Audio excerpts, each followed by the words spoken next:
मुझे नहीं पता कि इस बयान को देने के बाद वो किस बिल में छुपे होंगे। आप किस जात के हैं?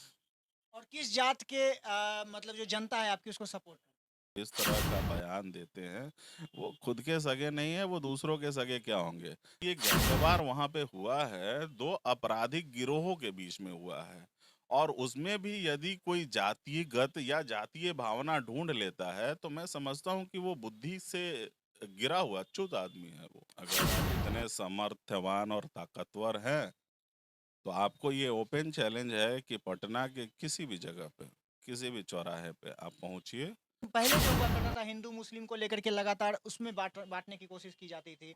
अब कहीं न कहीं अब आपस में जो हिंदू समाज है, उसको भी आपस में अब एक दूसरे से अलग करने की कोशिश की जाती है। तो भाई वास्तव में यदि आपकी हैसियत है तो करके दिखाइए ना। आप करके दिखाइए और फिर देखिए क्या होता है।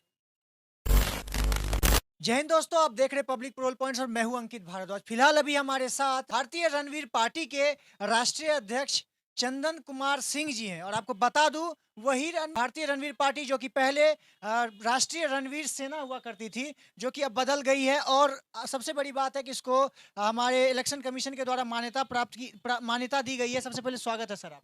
बहुत बहुत धन्यवाद आपका, और आपके चैनल के सभी दर्शकों का मेरे लिए बहुत बहुत शुभकामनाएं और धन्यवाद। अच्छा सर, सबसे पहला सवाल आपसे होगा कि आप किस जात के हैं और किस जात के मतलब जो जनता है आपकी उसको सपोर्ट करती आप इंसान हो तो इंसान की कोई जाति नहीं होती है। इंसानियत सबसे बड़ी जाति है। है? तो ठीक है। मतलब आप स्पेशली किसी जात के लिए नहीं कर रहे। आप जब पैदा हुए थे, जब ऊपर से आए थे यहाँ पे, इस धरती पे आए थे, तो उस समय क्या ईश्वर ने आपकी जाति तय करके आपको भेजी थी क्या? नहीं, ये एक्चुअली सवाल मैं आपसे इसलिए पूछ रहा हूँ क्योंकि आज हमारे समाज में, हमारे बिहार में खास करके कुछ नेता हैं, कुछ तथाकथित नेता, खुद नेता तो है नहीं कोई, बहुत लोग आप जानते भी नहीं होंगे कुछ लोगों को। वो खुद को किसी एक खास समुदाय, खास जाति का नेता बोल करके और जातिगत रूप से किसी भी आम जनता को भड़काने का काम करते हैं, कहीं ना कहीं दंगा भड़काने का माहौल खड़ा करते हैं। देखिए, मैं नेता उसी को मानता हूँ जो सरकार में प्रत्यक्ष तरीके से किसी संवैधानिक जिम्मेवारियों का निर्वहन कर रहे हैं। यदि यह बयान नीतीश कुमार की तरफ से आया होता या तेजस्वी यादव की तरफ से आया होता तो हम इस पे संज्ञान ले सकते थे या गौर कर सकते थे। आप जिसका नाम ले रहे हो, मुझे तो उसका नाम भी आप ही के माध्यम से पता चल रहा है। ये है कौन, मुझे आज तक नहीं पता। तो इसकी टिप्पणियों पे यदि हम परेशान होने लगे तब तो मुझे लगता है कि फिर आपने पॉलिटिक्स करना ही नहीं चाहिए। पहला चीज, अगर आपके माध्यम से ये चीजें जो आ रही हैं कि उसने अगर किसी जाति विशेष को लेकर कोई टिप्पणी करी है तो इस पे सरकार को कार्रवाई करनी चाहिए, और सरकार यदि कार्रवाई नहीं करती है तो यह सरकार का फेल्योर है। आपको मैं अभी एक पूरी घटना भी बता देता हूँ। कटिहार में भी कुछ दिन पहले आप लोगों ने एक समाचार देखा होगा, काफ़ी वायरल भी गया था इस मुद्दे को लेकर के, काफ़ी समुदाय के लोग भी इस पे बोले थे। कुछ यादवों का हत्या कर दिया जाता है और कहा जाता है कि मोहन ठाकुर जो कि जाति रूप से भूमिहार समाज के हैं। और कहीं न कहीं जब कोई किसी की हत्या करता है तो सबसे पहला सवाल जवाब होता है कि किसी का जात देख कर के, कोई भी खूनी खूनी होता है, मर्डरर मर्डरर होता है। तो कहीं न कहीं वहाँ पर कुछ लोग जाते हैं और यादव समाज के साथ बैठते हैं और सीधा-सीधा बोलते हैं कि पूरा भूमिहार को, मतलब पूरे भूमिहार समाज को ही गाली दे देते हैं। मुझे लगता है कि जो काहिल होते हैं ना, और जिसमें कुछ करने की हैसियत नहीं होती, वही ये सब अनर्गल प्रलाप करते रहते हैं। और जिसने करना होता है ना, वो इतिहास बना के चला जाता है। ठीक है। तो ये चीजें आप मान लीजिए कि जो जाके वहाँ बैठ रहे हैं या जो इस तरीके का बयान दे रहे हैं या प्रचार प्रसारित कर रहे हैं, भाई वास्तव में यदि आपकी हैसियत है तो करके दिखाइए ना।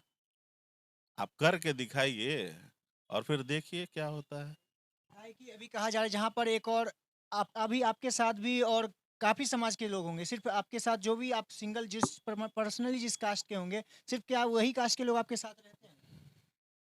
मैंने तो एक ही चीज कहा कि एक ही चीज जो सर्वोपरि है वो है इंसानियत। और अन्याय कहाँ लिखा हुआ है कि सिर्फ भूमिहार के साथ ही हो रहा है? अन्याय तो हर जाति के साथ हो रही है और हर जाति में अपराधी है, किसी एक जाति में अपराधी नहीं है। मैं अवधेश मंडल से लेके फलाना यादव चिलाना यादव, आप नित्य प्रतिदिन अखबारों में देखते हैं, हत्याएं तो बिहार की नियति हो गई है। और इसमें कौन कहता है कि किसी एक विशेष वर्ग या जाति के लोग सम्मिलित हैं? यहाँ तो हर लोगों की संलिप्तता है। तो जो ये गैंगवार वहां पे हुआ है, दो आपराधिक गिरोहों के बीच में हुआ है। और उसमें भी यदि कोई जातिगत या जातीय भावना ढूंढ लेता है, तो मैं समझता हूँ कि वो बुद्धि से गिरा हुआ च्युत आदमी है वो। बिल्कुल, कहीं न कहीं और मैं आप लोगों से भी बताना चाहूँगा कि कहीं भी किसी भी जहाँ पर कोई हत्या होती है या कुछ भी अलग तरह का कोई भी आपराधिक मामला सामने आता है, तो उसमें भी किसी भी जातिगत रूप से उसको जातिगत रूप ना दें, ताकि कल के आने वाले समय में यहाँ पर आजकल सर क्या हो रहा है कि कुछ लोग, कुछ तथाकथित नेता, जो मैंने आपको पहले ही बोला था कि एक खास जाति को लेकर के करते हैं, और ताकि आगे जा कर के राजनीति में हम उसी जात के सपोर्ट में हमेशा खड़े रहें, ताकि वो भी हमें सपोर्ट करे। ये कहाँ तक, ये इसकी ऐसी राजनीति कहाँ तक सही है? देखिए, समय बदल रहा है और लोग भी इस चीज़ को बड़े बखूबी तरीके से समझ रहे हैं कि जो इस तरह का बयान देते हैं, वो खुद के सगे नहीं है, वो दूसरों के सगे क्या होंगे? क्षणिक रूप से हो सकता है कि आपको टीआरपी मिल जाए या माइलेज मिल जाए, लेकिन आप वो जनमानस के नेता नहीं हो सकते कभी भी। आपको जनमानस का नेता बनना है तो हमारे इतिहास में उदाहरण भरे पड़े हैं। आपको उनकी कार्य पद्धति और कार्यशैली को अपनाना होगा। किसी के खिलाफ विद्वेष भरी अगर आप 2-4 बातें बोल देते हैं, उससे आप कभी नेता नहीं हो सकते, ठीक है? आप अपना पेट भरने के लिए, क्योंकि मुझे नहीं पता कि आपकी हैसियत क्या है या आप किस जगह से आ रहे हैं। सिर्फ अपने आप को प्रमोट करना चाह रहे हैं ये लोग। ये जितने भी लोग हैं जो सोशल मीडिया पे या चैनलों में आके इस तरह की बयानबाजी कर रहे हैं, उससे इस राज्य का तो भला होने वाला नहीं है और ना किसी जाति का भला होने वाला है। इनके बयानों से उस जाति का नुकसान ज़रूर हो सकता है। तो यदि आप चाहते हैं कि ये चीज़ें ना हो और भविष्य में, तो सरकार को इस पे स्ट्रॉन्ग एक्शन लेना चाहिए। और अगर सरकार नहीं करती है तो नकारी सरकार है यार। ऐसे सरकार का होना या ना होना इस राज्य की नियति के खिलाफ है। चलिए, और आखिर में मैं आपसे एक सवाल ये भी पूछना चाहूँगा कि जो इस तरह की राजनीति कर रहे हैं, जो कहीं न कहीं हमारे समाज में जो हमारा भाईचारा है, हर एक जाति के लोग, हर एक समुदाय के लोग सब साथ में रहते हैं। काहे कि पहले जो हुआ करता था हिंदू मुस्लिम को लेकर के लगातार उसमें बाँटने की कोशिश की जाती थी। अब कहीं न कहीं अब आपस में जो हिंदू समाज है, उसको भी आपस में अब एक-दूसरे से अलग करने की कोशिश की जाती है। तो इस पर आखिर में उन लोगों से क्या कहना चाहेंगे? मैं इस राज्य के हर भाई से एक ही बात कहना चाहता हूँ, चाहे वो किसी भी समाज, जाति या संप्रदाय से हो। आप एक विकसित बिहार चाहते हैं, आप एक समृद्ध बिहार चाहते हैं, तो आपको इन चीज़ों से ऊपर उठकर काम करना होगा। कहीं न कहीं ये जो चीज़ें हैं, वो आपके मार्ग की सबसे बड़ी बाधा है। तो आप इन चीज़ों से जब तक ऊपर नहीं उठेंगे, तो आप ना तो अपना विकास कर सकते हैं, ना इस राज्य का विकास कर सकते हैं और ना इस राष्ट्र का विकास कर सकते हैं। तो आप चाहते हैं कि वास्तव में हमारा विकास हो, हमारा राज्य बेहतर बने और राज्य में उन विकसित राज्यों की श्रेणी में आए। तो उसके लिए आपको साथ मिलकर, एक साथ होके इन बुरी ताकतों से या इन बुरे लोगों से अपने आप को हटा के इनके ऊपर कार्रवाई करवा के एक अच्छे राज्य के लिए आपस में मिलजुल के कार्य करना चाहिए। अच्छा, और एक सवाल और आपसे इसी से रिलेटेड पूछना चाहूँगा कि जो यदुवंशी सेना के राष्ट्रीय अध्यक्ष खुद को बोलते हैं संतोष रेणु यादव जी, वो भूमिहार समाज को पूरा गाली देना, कहीं न कहीं ये गाली देना कहाँ तक सही है? क्योंकि अगर आपकी किसी से मनमुटाव है, कोई एक सिंगल इंसान से होगा, तो आप पूरे जाति, पूरे समाज को गाली दे करके और फिर आप क्या इसमें दिखाना, ये सोशल मीडिया पर ये वीडियो चलाना कहाँ तक सही है? मुझे नहीं पता कि इस बयान को देने के बाद वो किस बिल में छुपे होंगे। अगर आप इतने समर्थवान और ताकतवर हैं, तो आपको ये ओपन चैलेंज है कि पटना के किसी भी जगह पे, किसी भी चौराहे पे आप पहुंचिए और वहां ऐलान करके पहुंचिए, अगर आप इतने बड़े वीर हैं तो। फिर आपकी वीरता देखते हैं।